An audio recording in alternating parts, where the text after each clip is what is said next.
Hay un texto que quiero que aprendamos o repitamos hoy. Y ese texto está en el Salmo 90:12. Repitan conmigo, dice el Salmo: enséñanos de tal modo a contar nuestros días, que traigamos al corazón sabiduría. Salmo 90:12. Muy bien, pues vamos a compartir en esta hora un poquito de la meditación de lo que queremos compartir con ustedes. Y voy a hablar, estamos hablando de la carta de Juan. Voy a hablar de una palabra solamente. El texto dice, primera carta de Juan, dice: lo que era desde el principio, lo que hemos oído, lo que hemos visto con nuestros ojos, y lo que hemos contemplado, y lo que han palpado nuestras manos. Cuando dijimos la vez pasada que cuando hablamos de lo que era desde el principio, está hablando Juan acerca de Jesús, que en un principio él ya existía. Él no nació, él ya existía. En el segundo punto dice que lo que hemos oído. Dijimos la vez pasada que Juan había escuchado por medio del Antiguo Testamento, porque a ellos como judíos les enseñaban que el Antiguo Testamento, los primeros 5 libros, los tenían que leer y aprendérselo de memoria. Los 10 mandamientos se los tenían que aprender de memoria. Los 613 mandamientos que ellos habían desglosado tenían que sabérselos de memoria. Y Juan era un judío, él sabía todo esto, él había sido entrenado o enseñado desde niño a conocer todo esto. Entonces por eso él dice lo que hemos oído. Él está hablando de eso, de lo que él había escuchado.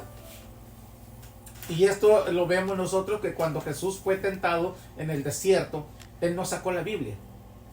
Él no sacó su Nuevo Testamento. Él no sacó los rollos para buscar a ver cómo le iba a contestar al diablo. Él lo sabía de memoria. Cuando el diablo le tienta y le dice, si eres el Hijo de Dios, di que estas piedras se conviertan en pan. Y él le dijo: no tentarás al Señor tu Dios, no solo de pan vive el hombre. Y es un texto que está escrito en el Antiguo Testamento. Él estaba citando un texto de allá, lo trajo para poner freno o para contradecir lo que Satanás le estaba diciendo a él. Era algo que los niños desde pequeños tenían que aprender su Biblia, el Pentateuco o la Torá o la Tená, que le decían ellos. Tenían que aprenderlos. ¿Cuántos libros tenía el Antiguo Testamento? ¿Qué libros tenían que aprender de memoria? Nosotros hoy día no lo hacemos, pero para ellos era una regla aprender toda la ley, toda la escritura, para que cuando llegue el momento ellos pudieran sacarlo de su memoria. Por ejemplo, si yo pregunto ahorita cuáles son los 10 mandamientos, no los vamos a poder decir porque no los hemos aprendido. ¿Cuáles son los 10 mandamientos?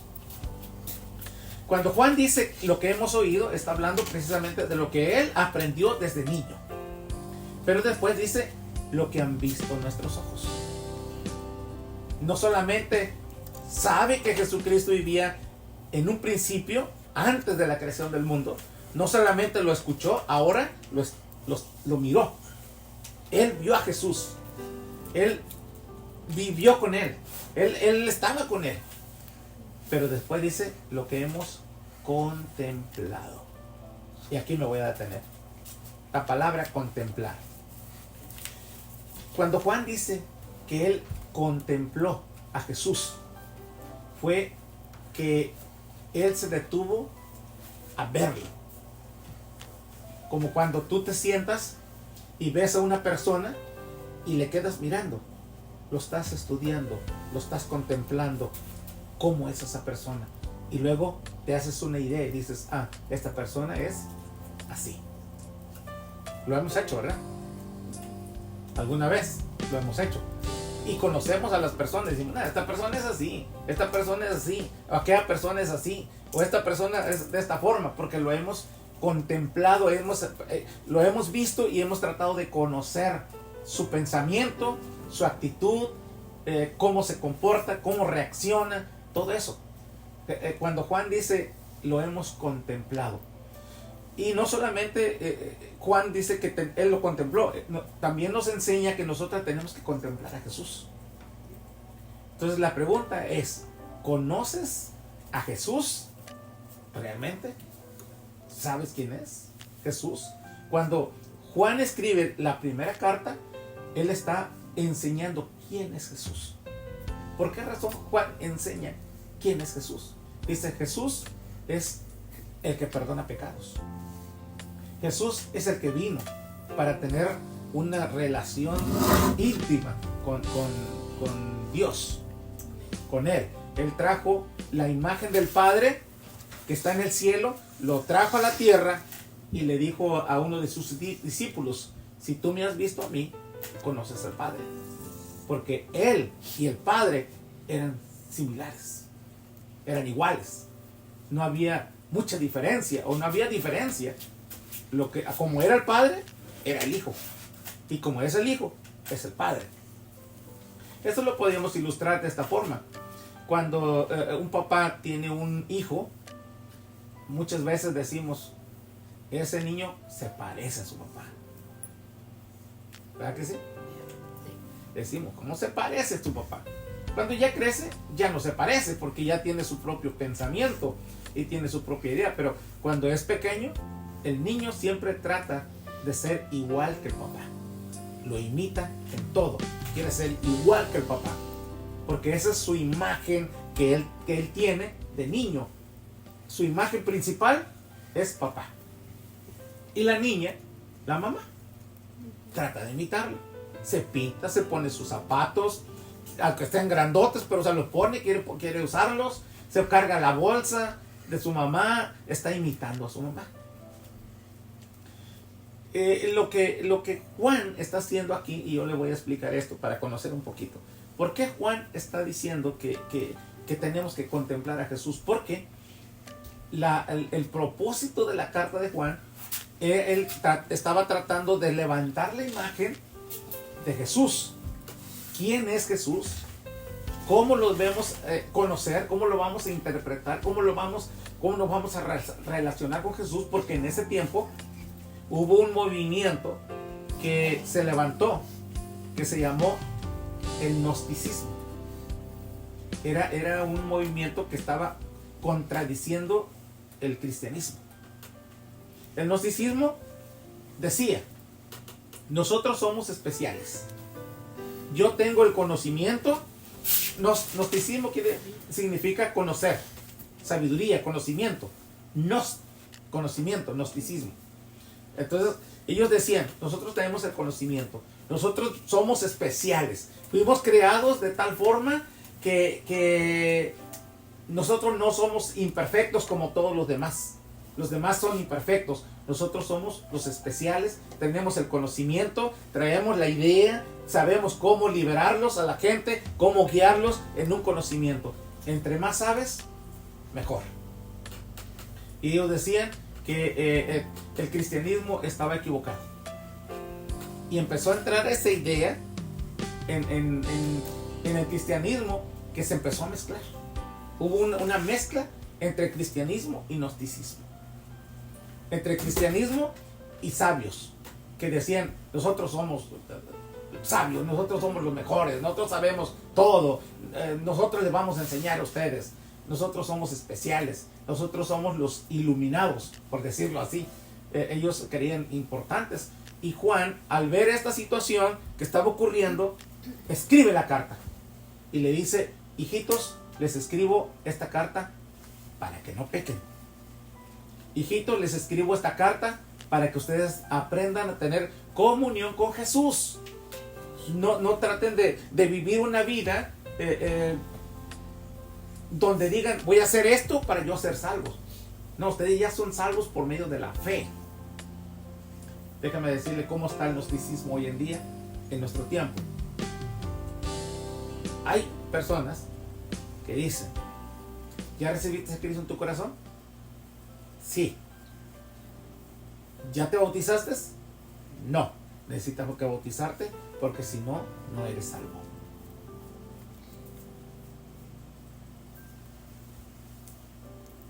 Si alguien les pregunta esto, o si alguien les dice eso, ¿cómo le van a contestar a ustedes? ¿Tendrá razón o no tendrá razón? ¿Está en lo correcto o no está en lo correcto? No, porque Pablo dice que la fe es, la salvación es por fe. Sí, ¿verdad?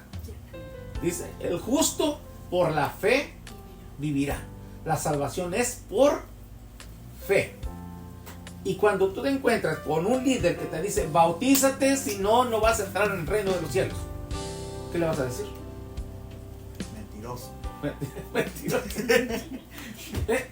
Sí, porque la salvación de nuestra vida no es por obras. Y si yo creí en Jesús y yo ya tengo la salvación y necesito el bautismo para ser salvo, entonces el bautismo se convierte en una obra para yo salvarme. Sí es importante el bautismo, porque el bautismo, la Biblia dice, ir por todo el mundo y enseñándoles y todo, y bautizándolos en el nombre del Padre, del Hijo y del Espíritu Santo. Pero el bautismo es la imagen, es lo que refleja de mí, de lo que pasó en mí. El bautismo no me va a hacer nada, no me va a cambiar, pero yo lo tengo que hacer porque con eso estoy mostrando. Ustedes recuerdan que cuando lo bautizan, lo agarran aquí, lo meten hacia dentro del agua y lo vuelven a sacar.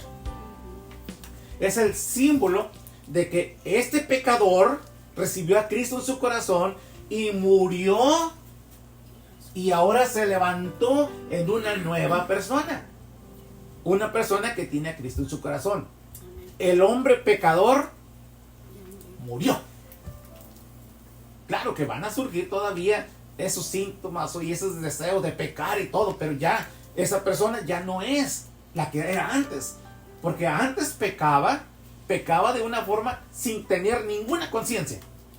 Pero cuando ya recibe a Cristo en su corazón, ahora, si peca, empieza a sentir, creo que estoy mal, y empezamos a sentir un remordimiento hasta que nos ponemos a cuentas con Dios.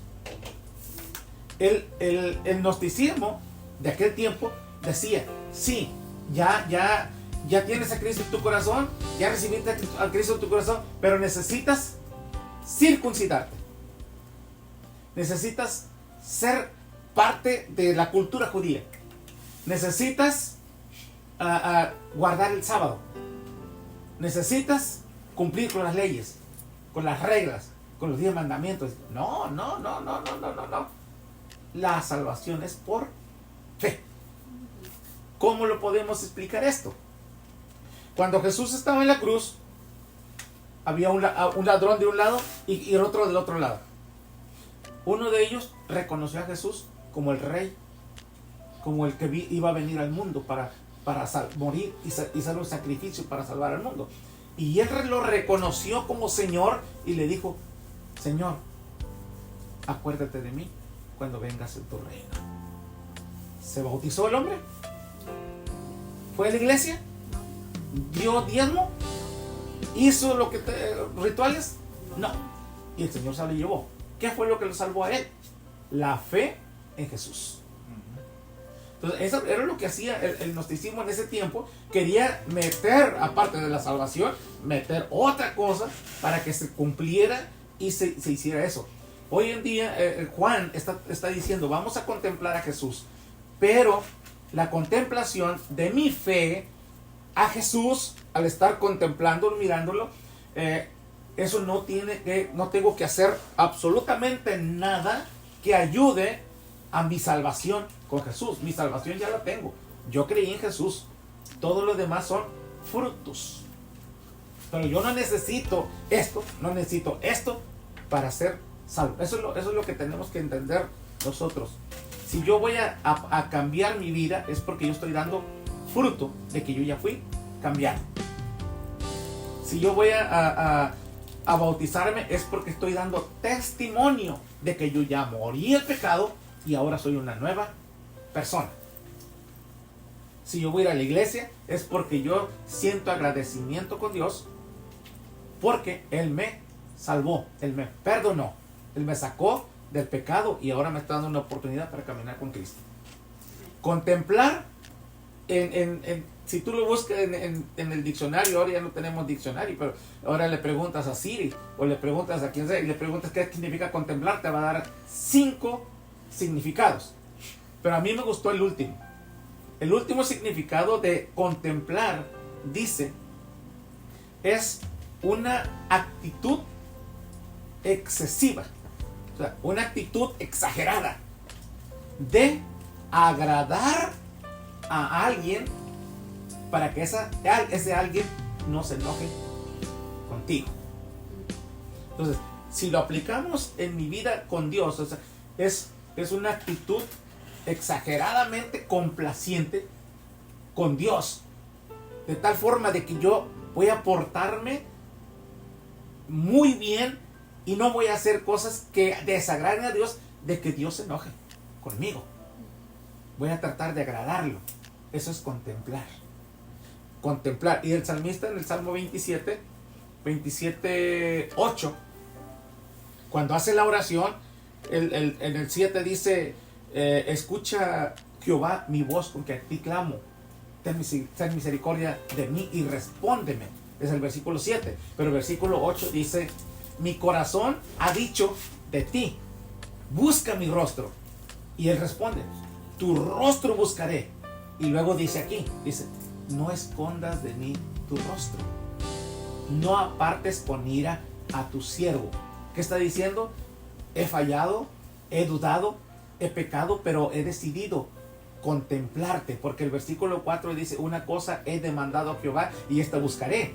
Dice que esté yo en la casa de Jehová todos los días de mi vida para contemplar la hermosura de Jehová.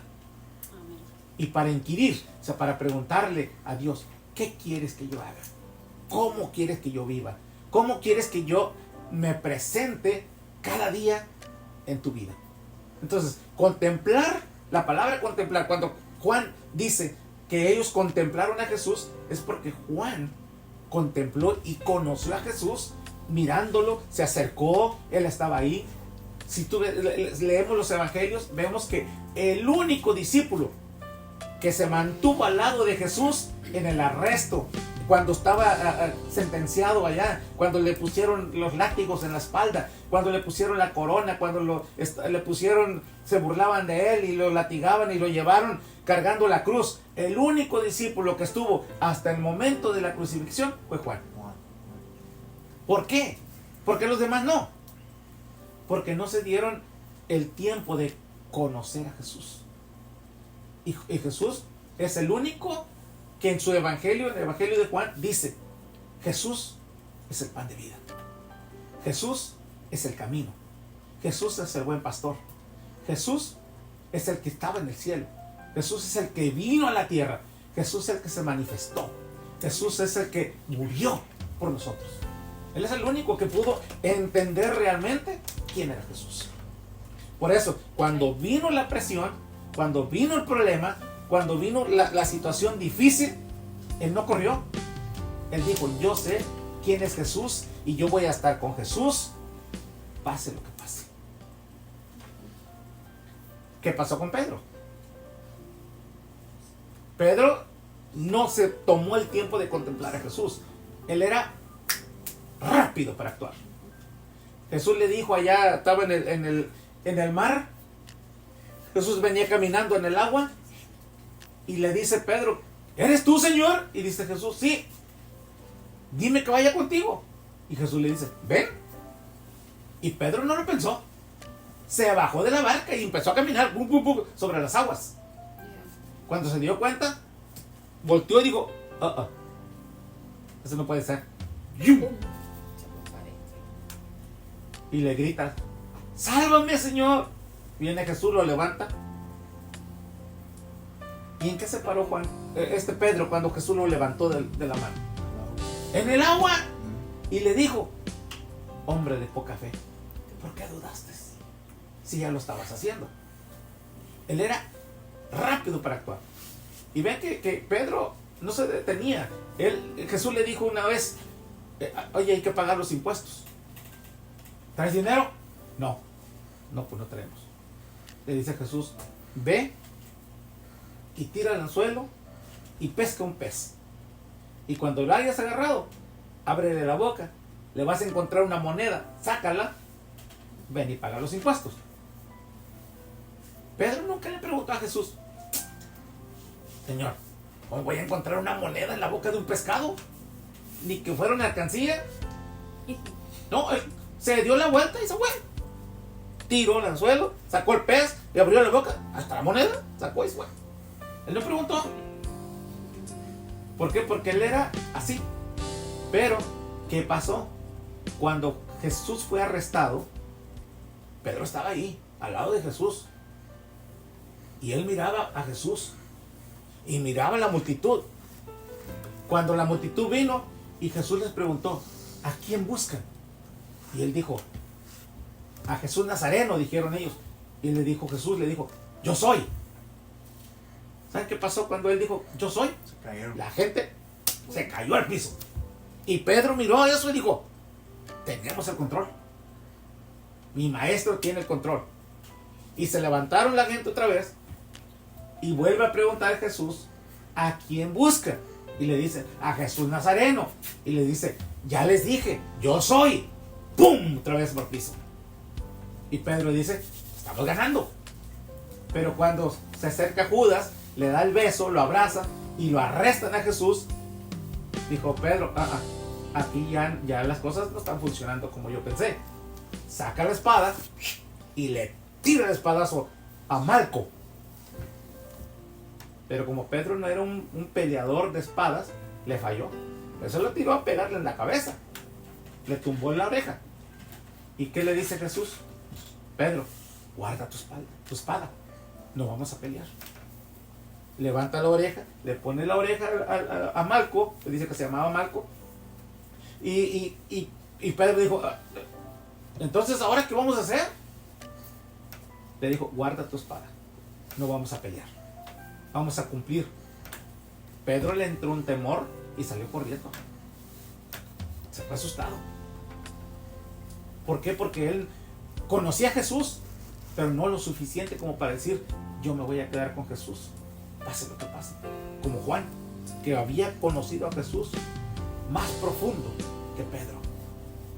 Cuando Pedro regresa, Juan, dice la historia, Juan sale y le dice a la sirvienta, hey, ábrele a ese que está ahí, que entre. Y la sirvienta va y le abre, y Pedro entra y se pone a calentar ahí. Va la sirvienta por allá, regresa y le dice a Pedro, tú eres uno de ellos, ¿verdad? Y Pedro dice, no, yo no soy.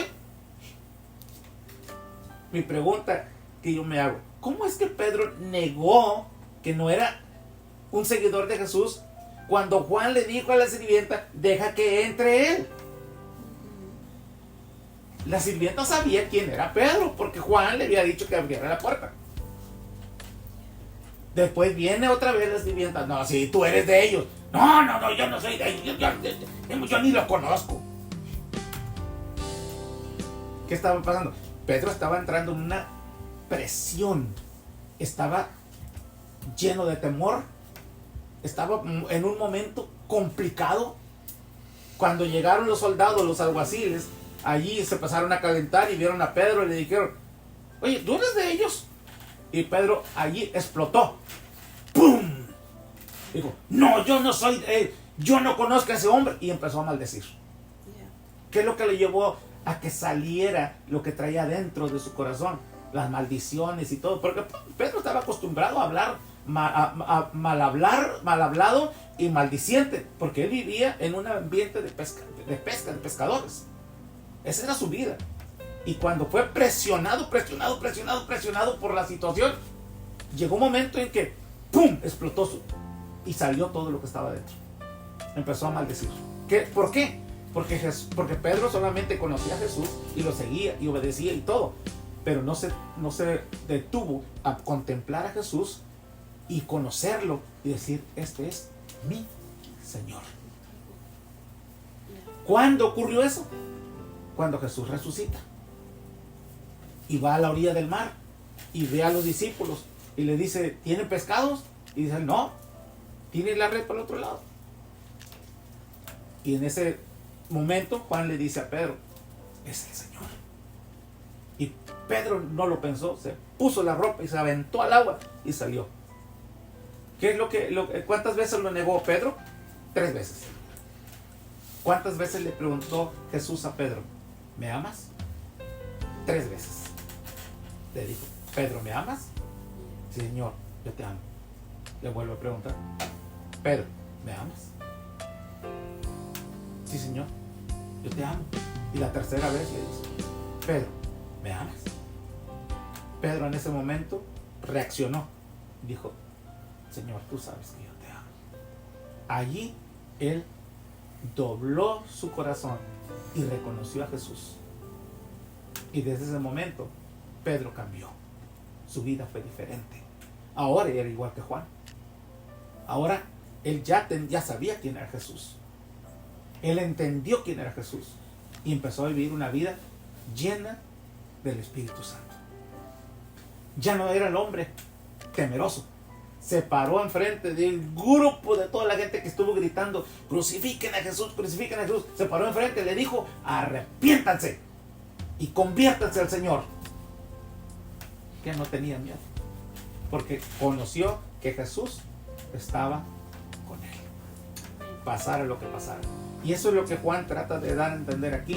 Contemplen a Jesús para que sepan quién es Jesús y para que sepan que en momentos difíciles, en momentos complicados, Él está con ustedes. Y no tienen que cambiar nada. Tienen que continuar con Jesús, pase lo que pase.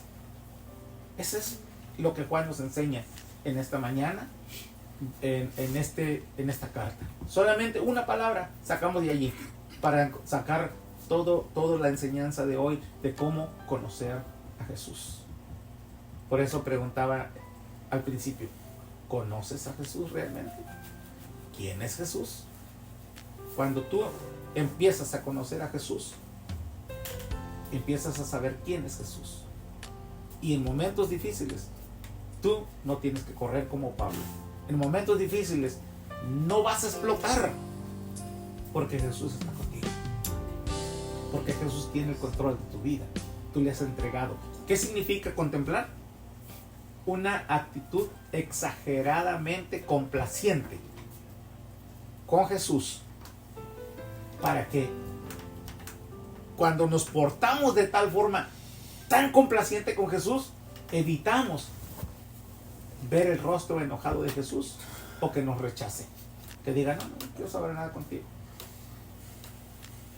Esa es la idea. Contemplar a Jesús es acercarse a Jesús y ser agradable a Jesús, no provocarlo a enojo, no decir voy a hacer, yo sé que tengo que hacer esto, pero voy a hacer esto. Eso es como cuando tú tienes un hijo, y con esto voy a terminar. Tienes un hijo y le dices, hijo, no te vayas con los amigos. Sí, mamá, o sí, papá. 5 minutos después sale y se va con los amigos. ¿Es complaciente con el papá? ¿O con la mamá? No. ¿Y qué provoca en el padre? Enojo. Le dije que no se fuera y se fue. Eso es lo que la idea. Tratar de buscar a Jesús de una forma en que podamos, que Él siempre esté de nuestro lado y no provocarlo a enojo. Jesús es amor. Jesús es comprensivo. Jesús es paciente. Pero llegará el momento en que Jesús va a decir, se acabó el tiempo, ya no voy a ser tu abogado, ya no voy a ser tu Señor, tu Salvador, el que morí por ti. Ahora voy a venir como un juez. Y allí cuando Jesús venga como juez, ya no le vamos a poder decir, intercede por mí. No, Porque ahora yo ya no soy un intercesor, ahora yo soy un juez. Y yo voy a declarar la sentencia. Ese es Jesús. Así que oremos por esta enseñanza. Cierra los ojos. Padre, muchas gracias te damos por esta enseñanza que tú nos permites poder aprender, Señor, de tu palabra, en el que nos centramos para poder entender lo que Juan nos enseña, lo que tu palabra nos enseña. Ayúdanos a que nuestra mente, nuestra sabiduría se extienda, que traigas luz a nuestro corazón, a nuestra mente, para conocerte mejor cada día y que podamos ser mejores. Ayúdanos, Señor, a ser fieles, a no fallarte. Y en este tiempo, si te fallamos, tú dices en tu palabra que tú estás intercediendo en el cielo por nosotros. Tú eres nuestro abogado. Tú eres quien perdona nuestros pecados, nos limpias de toda maldad, porque eres fiel y justo para perdonar nuestros pecados. Ayúdanos, Señor, a veces te fallamos. Perdonaste a Pedro cuando él tuvo esa reacción porque no había aprendido a conocerte, quién eras tú todavía. Pero a nosotros también a veces de pronto, Señor, actuamos, se nos sale, Señor, lo que hay en el corazón y reaccionamos. Señor, perdónanos cuando tengamos una reacción así. Perdónanos y ayúdanos a mejorar cada día nuestra actitud, nuestro comportamiento. Señor, bendice a cada uno de nosotros como familia y ayúdanos a crecer cada día. En el nombre de Jesús. Amén. Amén. Muy bien, pues Dios les bendiga. Terminamos.